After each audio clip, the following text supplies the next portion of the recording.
Hi guys, Adam here. Today I'm going to be guiding you through Veteran Banished Cells 2 in the Elder Scrolls Online. This dungeon isn't too difficult when you know the tactics for the boss fights, so pay close attention to those. Other than hordes of skeletons, which are fairly easy to deal with, the trash mobs in this dungeon include several clanfers whose charge attacks can be deadly if you're not paying attention. The gear sets found in Banished Cells 1 and 2 are the Sanctuary set, the Jailbreaker set, and the Tormentor set. Just remember that normal mode drops blue set pieces, while Veteran drops purple. The dungeon has 4 bosses, as well as 2 mini-bosses. In this guide, I'll explain each boss's general tactics, as well as any important tank, healer, or DPS specific tactics. The 2 mini-bosses, Keeper Araldo, who comes before the first boss, and Keeper Voronil, who comes shortly after the first boss, are both simple fights, with no notable mechanics. Araldo, the first mini-boss, does have fire AoEs, which might make being a melee vampire DPS painful, but other than that, these fights shouldn't be a problem.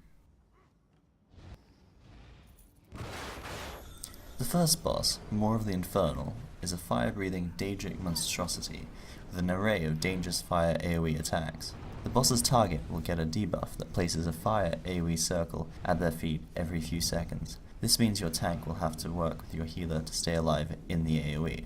Ideally, the less your tank moves around, the less of the floor that will be covered in fire. The boss has a periodic fire breath attack, which follows a red AoE cone, so it's pretty easy to avoid, and can easily kill any of the group members, including the tank, if not quickly dodged. The tank should attempt to keep the boss in one place, and endure constant AoE damage. Ranged DPS shouldn't have a problem in this fight. However, melee DPSs should try and position themselves so that they can hit the boss from outside its fire pools, or at least avoid its fire AoE as much as possible. Healers should be aware that they need to constantly heal the tank, and be ready to quickly heal or revive any of the DPSs who may get caught up in the boss's fire.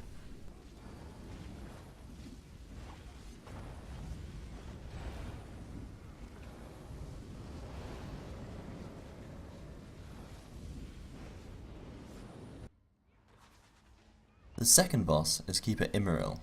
This boss continually disappears and spawns ads which can become overwhelming if left alive after she reappears. The boss also creates AoE damaging orbs that spread around the room.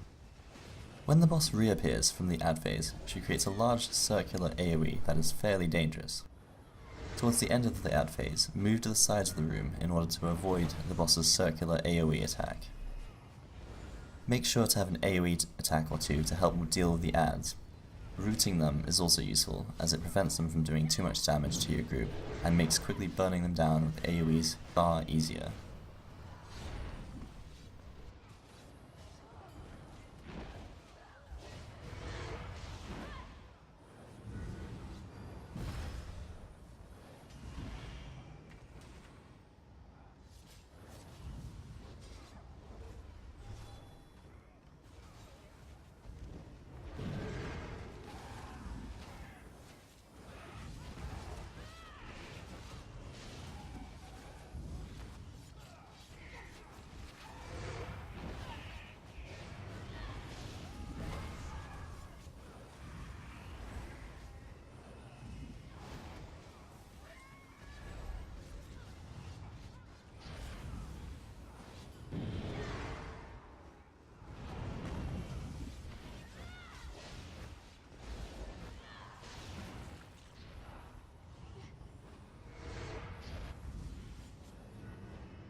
third boss is not one, but two harvesters.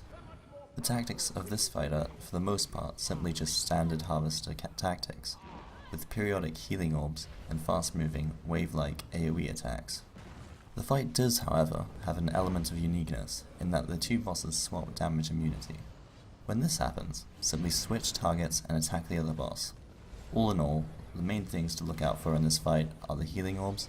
Just remember to stay at a distance or behind the harvester being attacked in order to avoid its powerful AoE.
The fourth and final boss of the dungeon, High Kinlord Rillis, is an interesting fight.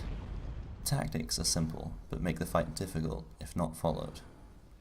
The most dangerous mechanic of the fight is Rillis's bubbles. Either red or blue, they carry a random player into the air about every 20 seconds. There are two circles on either side of the room, one red, one blue.